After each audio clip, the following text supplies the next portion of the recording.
Okay.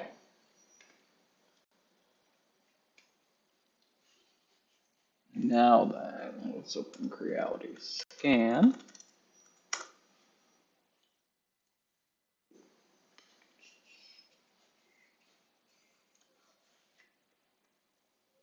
Let's go.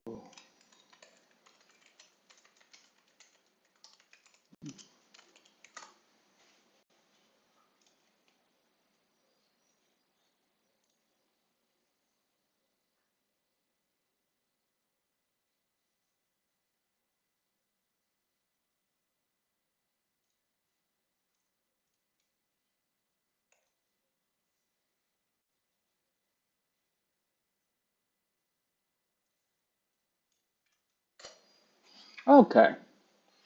So, as I said in the description, today we're going to be trying to scan a little fantasy health flask.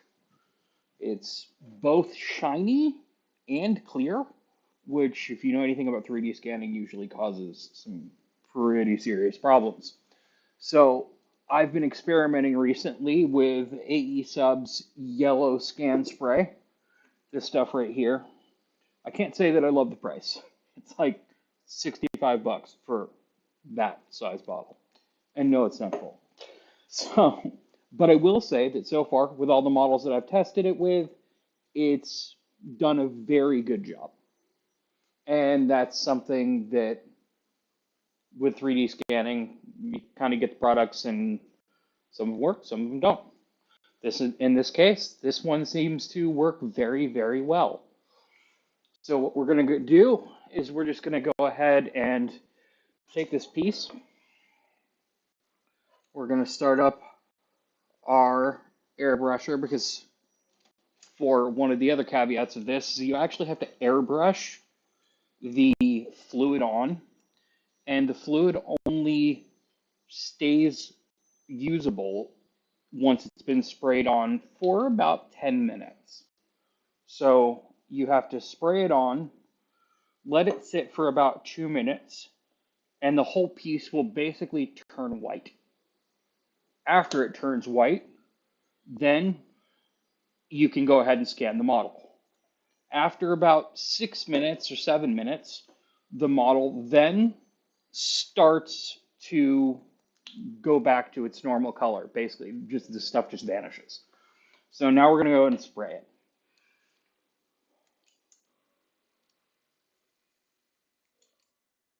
Or are we?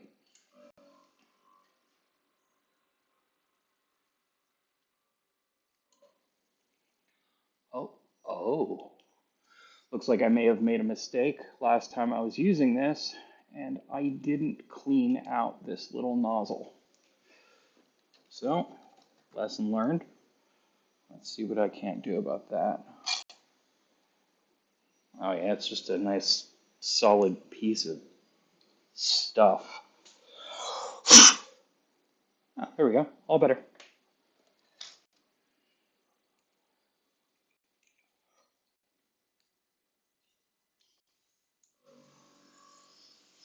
There we go.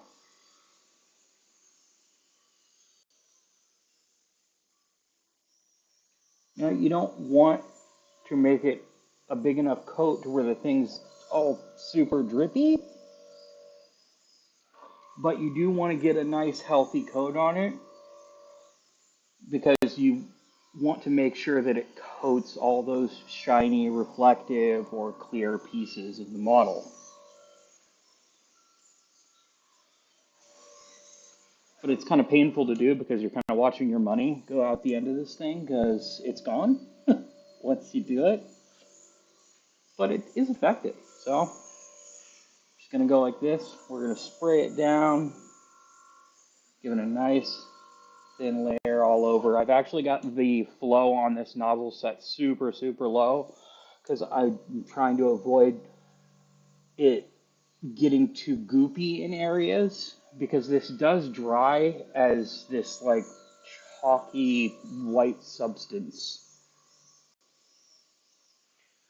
You'll be able to see it on this plastic plate that I'm using right now to do the scan because I didn't want to cover my scan plate in it. All right, there we go. Now we're going to go ahead. We're going to take this. Woo. Not much I can do. Guess I'll just have to blink. You can see right there, it's already starting to get white where it was. Now that'll actually vanish after a couple of hours completely. You won't see it at all. So now while that sits for a minute, we're going to go ahead and position our scanner.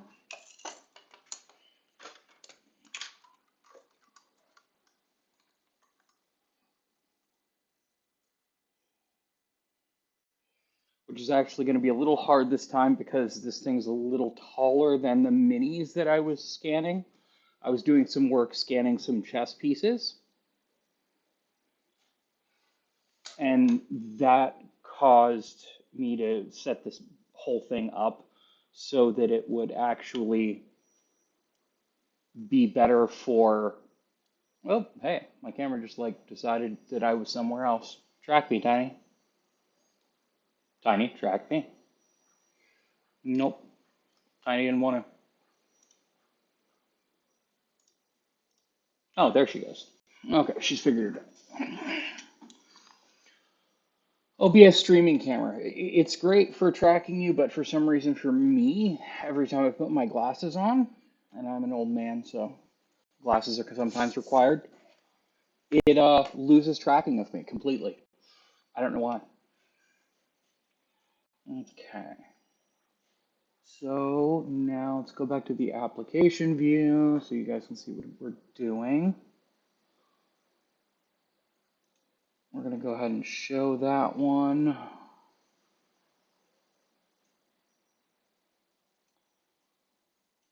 Okay. So this is Creality Scan. I can't say that I think it's like the best piece of software ever created. It has some very serious flaws and is not super user friendly. But it does get the job done, and their blue light scanner is pretty amazing. I've got to say that it has definitely gone beyond my expectations for what you can actually do with a 3D scanner. Oh no. Untrack me, Tiny. Unlock me. Stupid Tiny.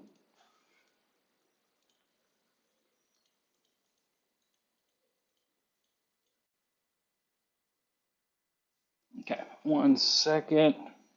We're gonna need to plug the scanner back in. Apparently, I had unplugged it when I was trying to deal with this Movic tablet. I don't know if you know anything about the Movic tablet, but it's something for 3D modeling and sketching and stuff like that. And it's really kind of cool, but it's also requires a very specific setup.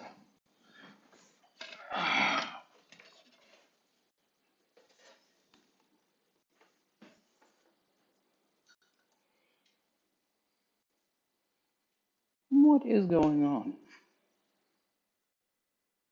There we go.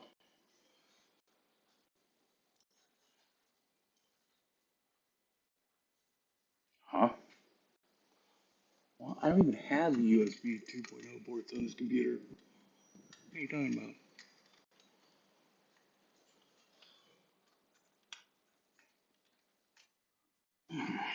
There we go. Okay, now we're going to go ahead and create a new project. Oh, that's me. I am doing a test of trying to make a flexi T-Rex. We're going to call this Fantasy Potion bottle. I'm going to do this with blue laser, exclude the flat base. Yeah, we'll just go with 1.5. All right. Now we're getting that working. Okay. Looks like I may not have gotten the bottom of this completely enough. And I'm probably going to have to do this with my hand. Yep, there we go. Okay.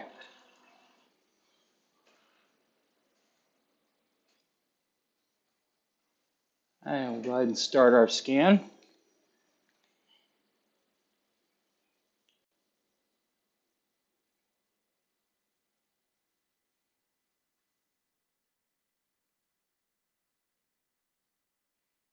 Now, to be fair, I have never tried to scan something this completely reflective.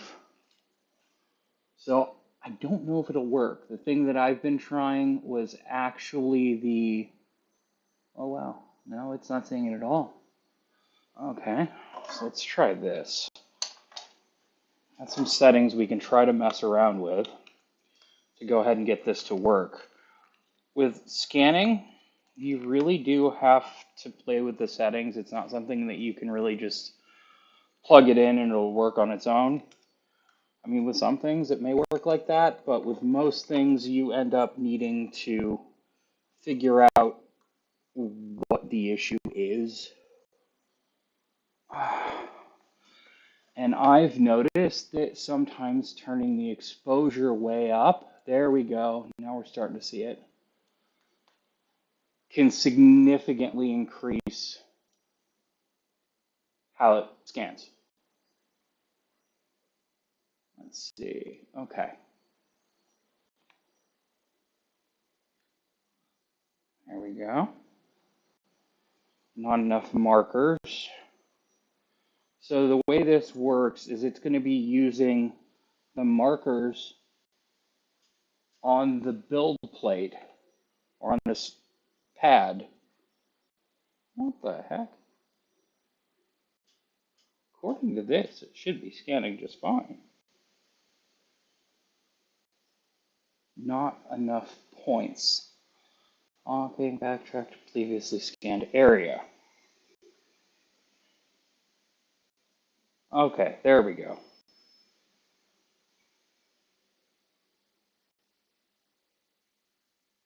Yeah, it looks like I'm definitely going to have to put it up higher because it's not looking far enough down. Let's go ahead and go like this. See if we can't. There we go. That's going to be, there we go. Okay.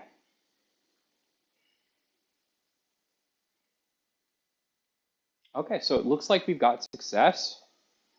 Now you'll notice that as the model spins around in circles, you're actually getting more data each revolution, and pieces of the model will start to turn green. That's actually going to be your goal, is to get the whole model to be green.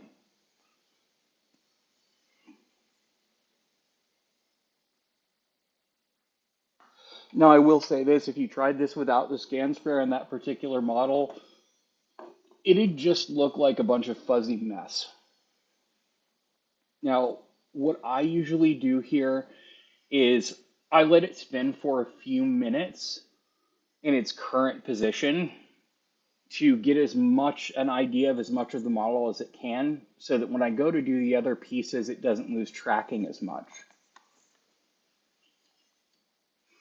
The more of the model that it really understands really, really well, the better it's going to be able to scan the pieces that it doesn't. So if it has points to revert back to, then it has an easier time at seeing the others. So now what I'm going to do, let's go ahead and go like this and start aiming it at the sections that weren't getting hit before, like this little little top piece right here. Try to avoid waving it. It's not a wand. You're not a wizard. We're adults. Move it up and down. Try to keep the distance fairly normal.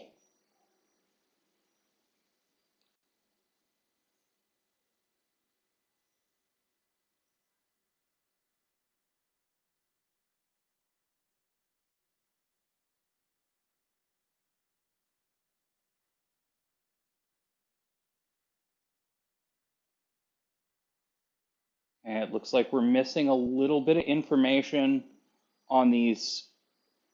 This top piece right here looks like it's actually pretty good at this point, but it looks like we're missing enough information on these little orbs, which could be that I just took too long and now the scan spray is starting to wear off, or just that they were entirely too clear. I mean, I'm getting a good amount of the data, so it should be able to extrapolate the rest.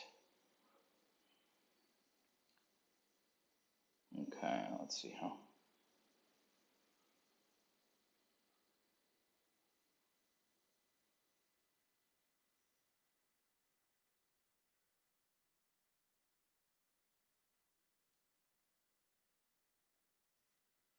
Okay, let's see if I can't get this down here.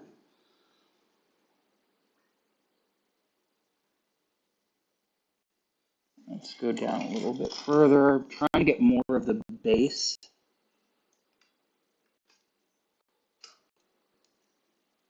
See if I can't get the base to show up a little bit better.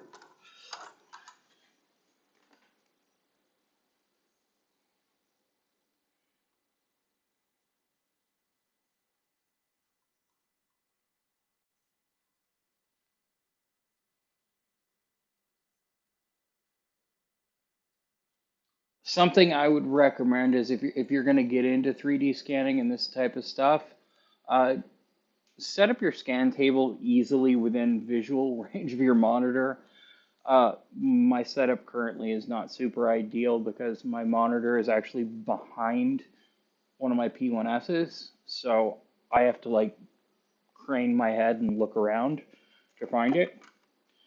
I'm actually going to call that pretty well done for this portion of the model. Okay. We're going to go ahead and complete the scan. Now, this portion of it is basically remove stuff that you don't need. Okay. So all these points are just garbage that got collected during the process, and the less of the garbage that stays, the better model you're going to get in the end, because it has to basically use all of these little things, they're called a point cloud, to then decide what is the model and what isn't the model. It's actually why I got the Movic, so I could start doing this a little bit easier, because doing it with a mouse when you start getting close is a bit hard. There we go.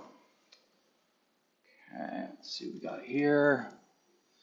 Now, the software does have a pretty cool function, because while you're scanning, you can only really get one angle, because it has to be able to see when it's doing the blue light portion, it has to be able to see the sections of the model in order for it to work. So like these sections that are missing right now, they're missing because it couldn't get an angle underneath and still see all the dots. So what we're going to do is we're actually going to do this in 2 scans.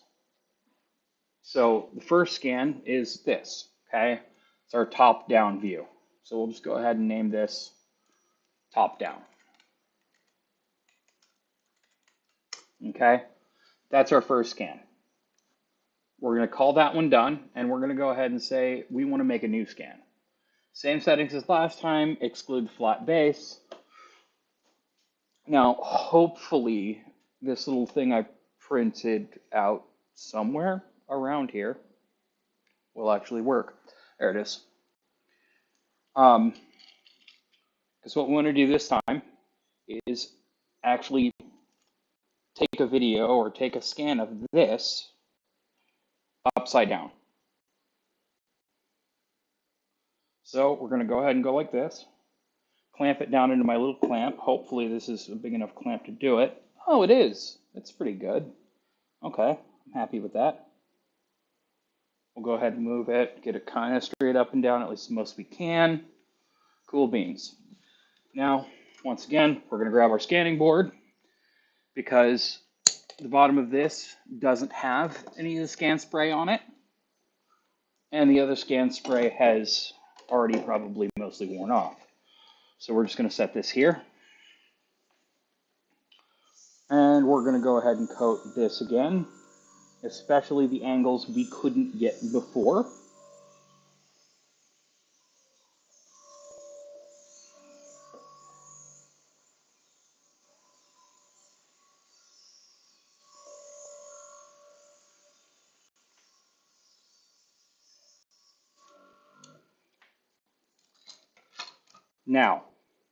Now that we're done with that, we're going to go ahead, get rid of our thing, and we've got to give this a good 2 minutes to sit and have the scan spray go ahead and get ready for what it needs to do.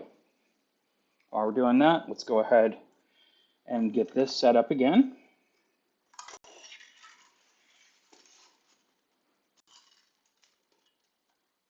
I'm actually thinking about doing a full video on this micro gimbal. I saw somebody else do a video on it too, but I actually really wanted to do one because I think everybody's done videos on a couple of videos were done on the micro gimbal for like videography and photo taking and stuff like that, but I think it's something that could actually be really, really useful for 3D scanning because it gives you the ability to move your scanner around in 3 dimensions and get the angles that you really want to get.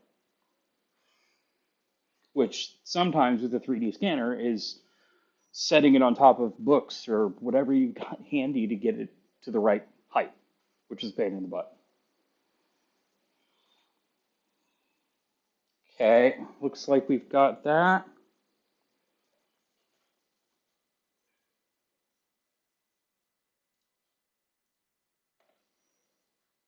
Somebody's talking somewhere. Don't know where. Okay, let's see if it gets... All right, got a pretty good angle. Let's once again turn our exposure up. It's good to look at this little box up here on the top right. It gives it top left, pardon me. It gives you a good idea of what it's going to be able to see. You can also play with the brightness if you'd really like to, and that'll kind of give you an idea of what parts it's going to be able to see the most. And it's actually a little bit of a misnomer because it is the brightness of the lasers themselves. Let's go ahead and get that started.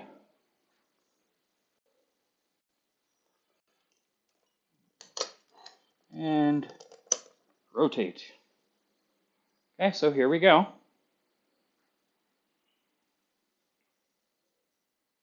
Oh, this is turning out really well. I'm not going to have to do much moving around. It is having a bit of a problem the first pass tracking all of the stuff, but I think after the first pass or two, it'll probably smooth itself out pretty nicely.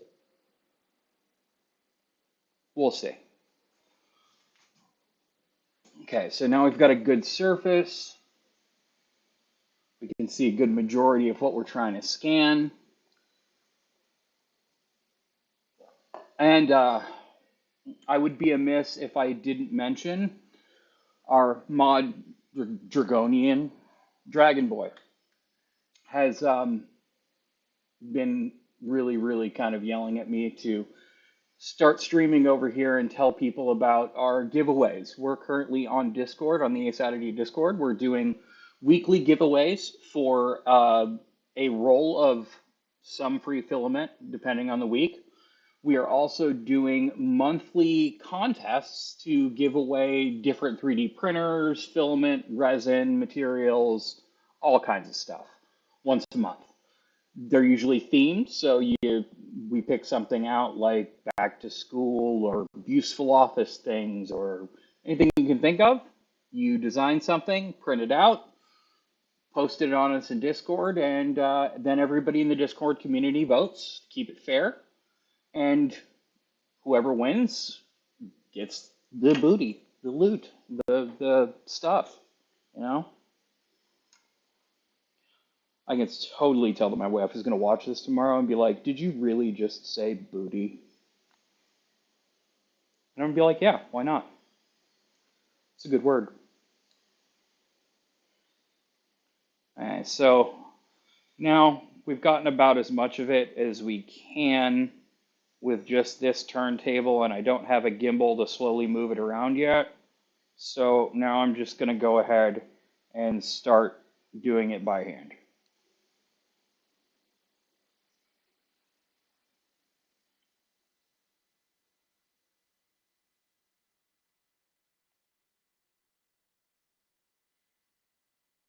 Okay.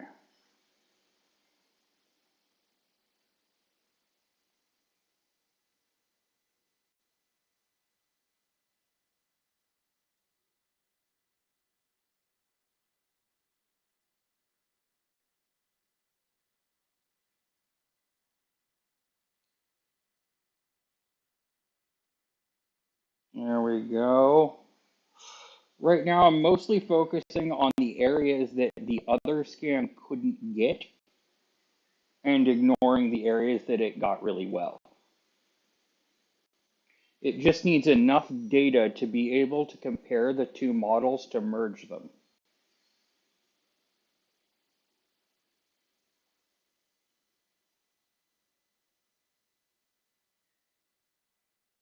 Okay, looks like we've got it. I've got a nice, good, clean green section in the middle. So let's go ahead and stop this scan and complete it. Okay, now the fun starts. Okay, so first we've got all this, okay? This is the noise that we don't want.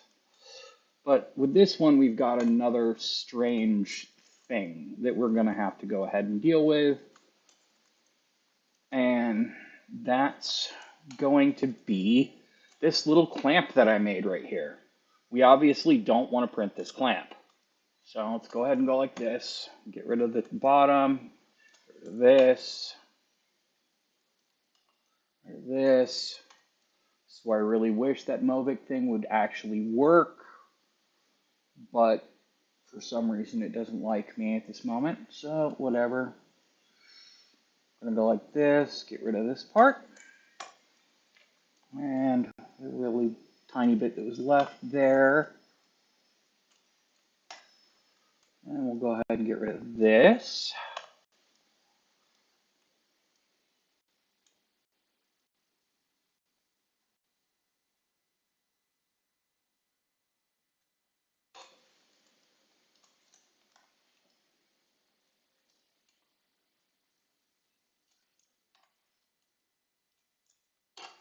All right, let's see.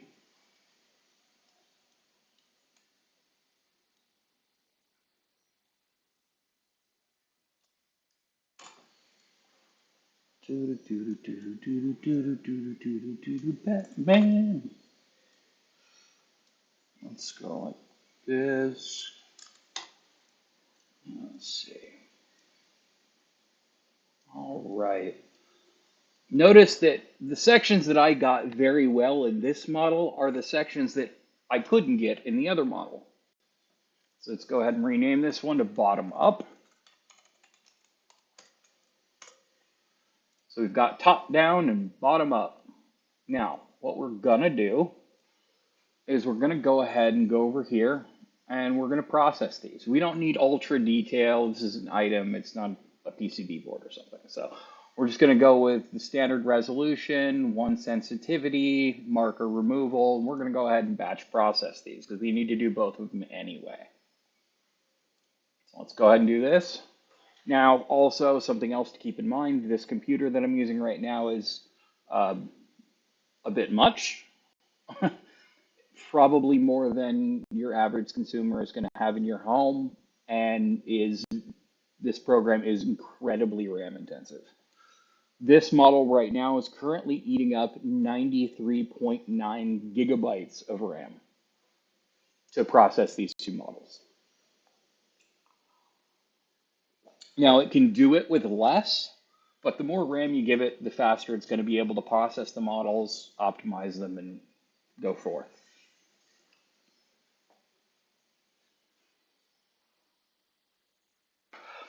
If you want to check it out in the background, we're actually printing a Flexi T-Rex. We purchased the model from Flexi Factory and My Mini Factory. I think we actually purchased it. I'll have to ask my wife from Patreon. I printed a couple of them in our Galaxy PLA and our Rainbow PLA, our new Rainbow Matte PLA, and they look amazing. This is actually going to be my first time going and attempting to print one of these articulated models in TPU. Mostly because I have a 5-year-old daughter, she will take it, and it will inevitably get dropped, thrown, something. And then she cries. So if I can give her one that won't break, that'd be kind of cool.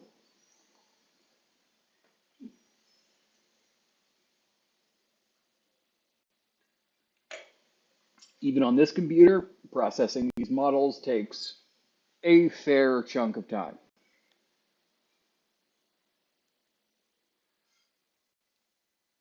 You should also keep in mind that this model, once I am done and I have gotten it print ready, I will be posting this to our Maker World and Printables so that everybody can look at it, see what a 3D scan can do, and print it out if you'd like. Looks like we're almost done.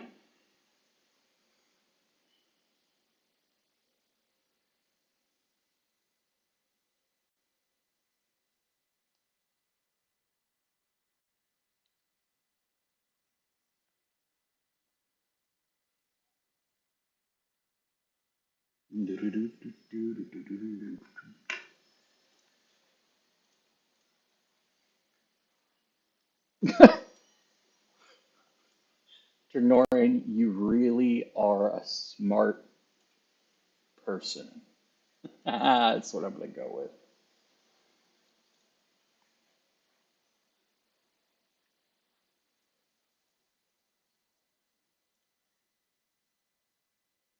Let's see.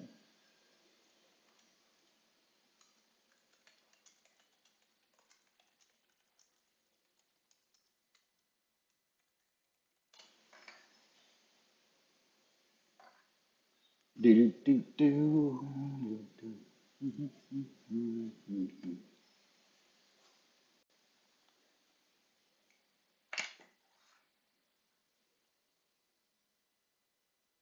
Oh, I just got a ding. Oh, that's what it was. Okay, so here's our model right here. Okay, so we're gonna want to go ahead and get rid of some of this extra that now showed up. We didn't see it before. It's probably just a little tiny stuff that we didn't notice, but getting rid of it is the best thing that we can do so that we can make sure that this model merges the best we can possibly get it to merge. Let's go ahead and go like that. Okay, what else do we need to remove?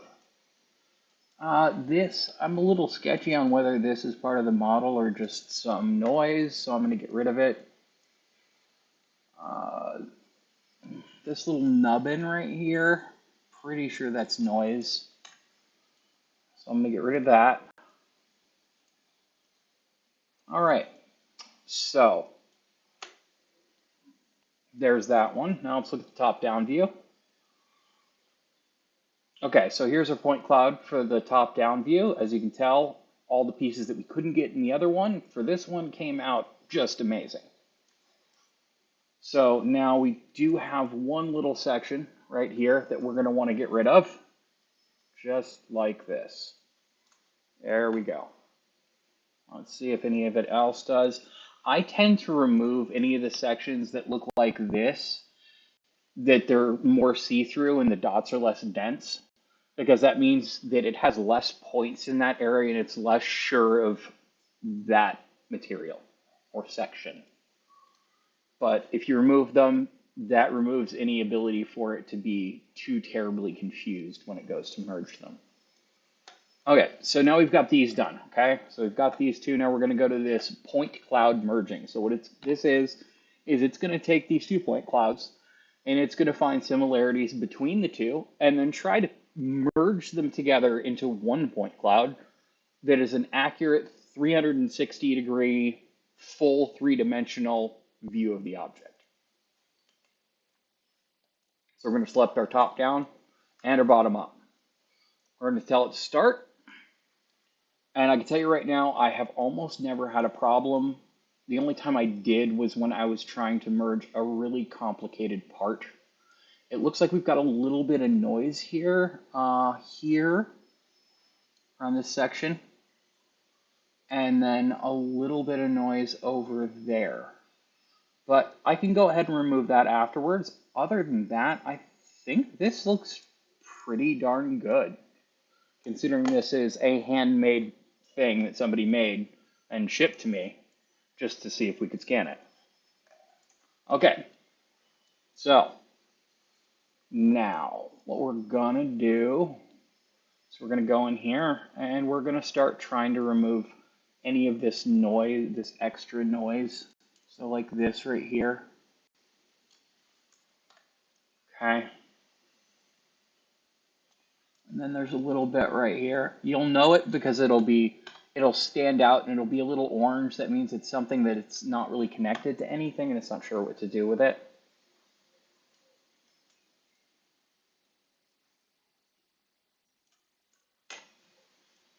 You're going to want to rotate it around doing that, especially because it's a three-dimensional model and you're not going to be able to see all of it at once. So rotate it around, clip out as many of the little tiny pieces that you can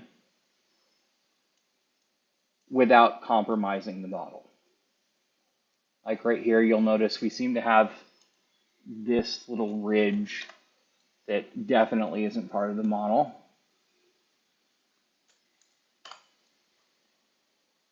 And this little section right here.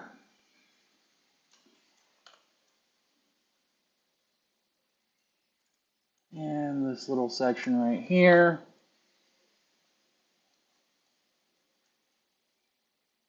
All right. Okay. So that's looking pretty good to me. We've got all the views, we've got all the angles. It's pretty cool. So now what we're going to do is want to create a mesh. Okay. It's a three-dimensional mesh that we can go ahead and print. We want to go ahead and turn denoising up as much as humanly possible first.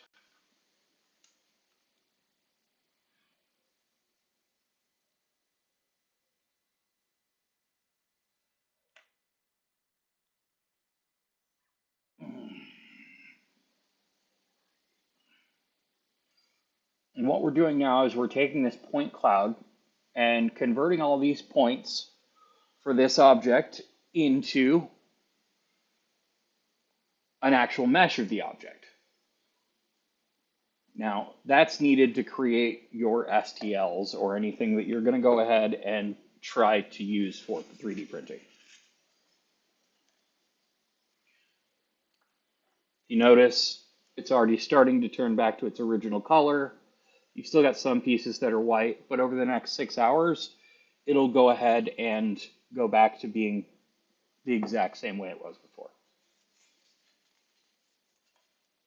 I will say, as a misnomer, it will still stink.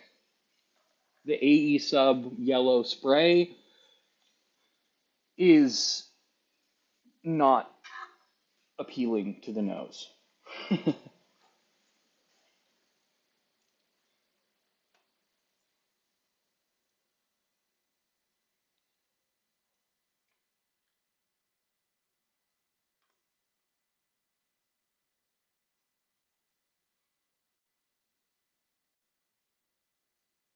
Ding. Okay, so here we go. We've got our model now, okay? Definitely needs some work. I'd really like to turn this top into like an actual cork. and maybe smooth this out a bit. Now, keep in mind, I am by far not a Fusion 360 expert. So some of this is probably going to be harder for me to do than maybe some of you guys that have a lot of experience doing 3D modeling. But I would say from a 3D scan perspective of a handmade model that now we're turning into something that you can print in, I don't know, it's been 40 minutes. It's pretty not bad. So now what we're going to do is we're going to go ahead and take this and we're going to say export it. We're going to export it into 3D scans, and we're going to create a new directory called fantasy flask. And we'll just go ahead and put it in here. I think I'm going to just output the object file. It's probably what I can use in Fusion 360. Why flask? Somebody beeped me somewhere. Not sure where, but somewhere. Ah.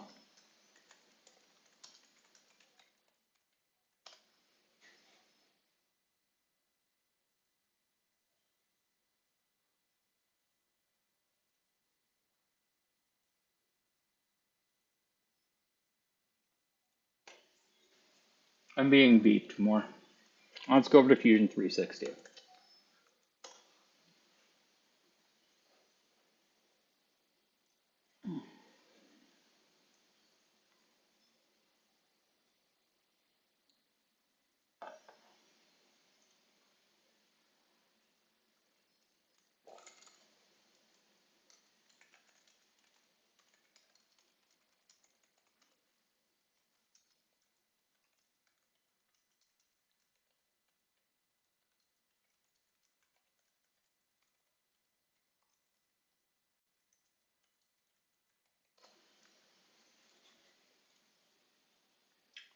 Okay, the following recovery documents create. Nah, we don't need any recovery documents.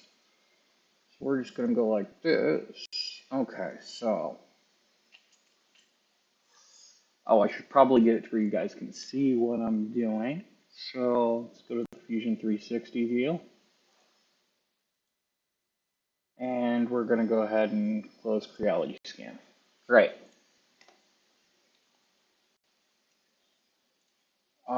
Now we're going to go ahead. New design.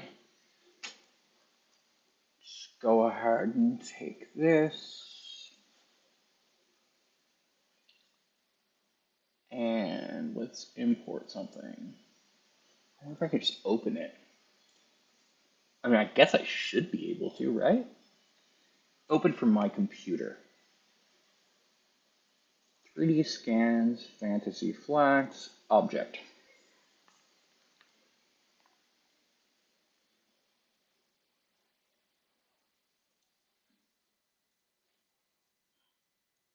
All right, so here's our flask.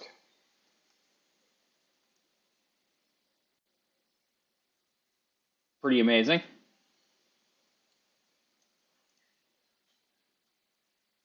Now the question is, what can we do here? Like, what can we actually do with this flask?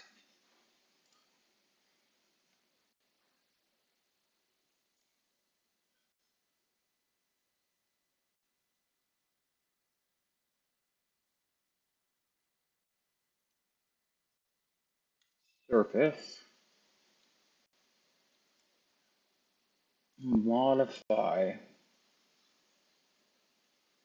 Can we convert it?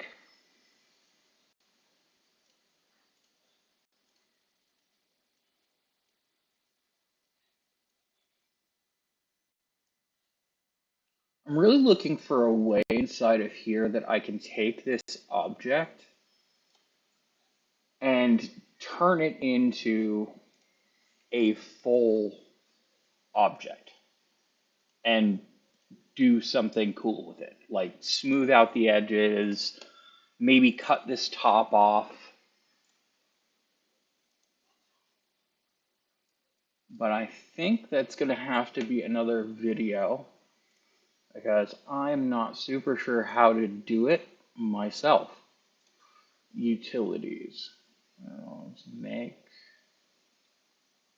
inspect, interface, measure, selection, analysis.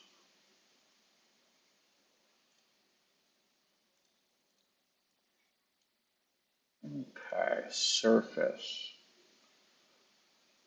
Sweep.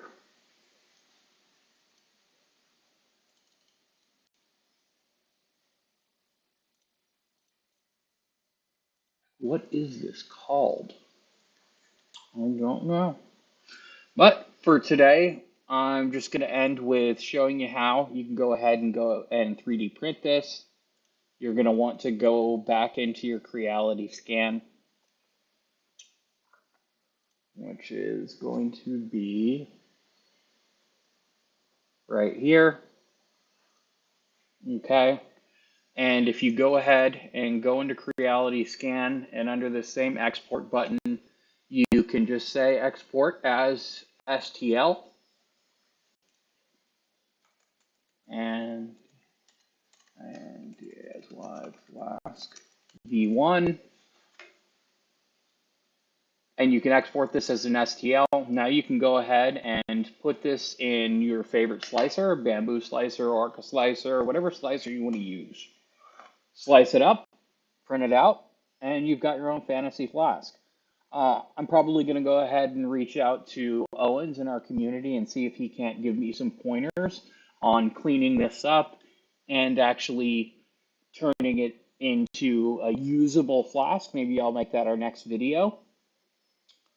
And until then, if you like the content, follow us, subscribe, like, join us on Discord.